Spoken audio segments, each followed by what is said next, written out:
Als ich das erste Mal mit dem Emotion Code in Berührung kam, habe ich gemerkt, da passiert etwas auf einer viel tieferen Ebene, als ich bis jetzt kennt habe. Es ist eine Ebene, die für mich bis dato nicht zugänglich war.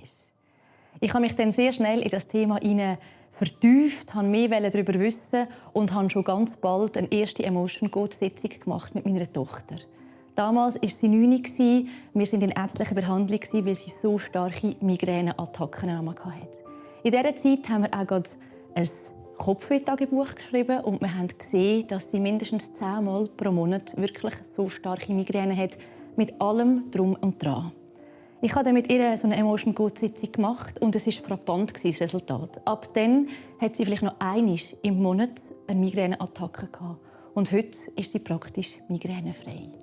Das war für mich ausschlaggebend, um zu sagen, mal, die Ausbildung die will ich machen. Und heute stehe ich hier als zertifizierte Emotion Code Anwenderin. Der Emotion Code basiert auf der Idee, dass unverarbeitete Emotionen aus der Vergangenheit als eingeschlossene energetische Blockaden in unserem Körper vorhanden sind. Und das wiederum kann mentale, emotionale und sogar körperliche Ungleichgewichte in uns verursachen.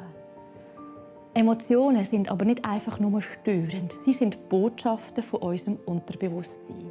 Sie zeigen uns, wo unsere Grenzen sind. Sie zeigen uns, wo wir noch unerfüllte Bedürfnisse haben. Das deckt es auf. Und so helfen es uns auch, immer mehr mit uns selber in einen achtsamen und liebevollen Umgang zu kommen. Für mich ist der Emotion Code wirklich ein essentielles Puzzlestückchen in meiner Arbeit geworden. Es ergänzt super gut die gewaltfreie Kommunikation, wo wir lernen, wie wir Emotionen wahrnehmen. Aber auch das Human Design, wo wir sehen, wie sind wir überhaupt emotional gestrickt.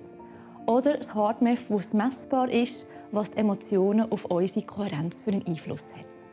So kann ich Menschen ganzheitlich betreuen, vom Unterbewusstsein wirklich ins Bewusstsein kommen.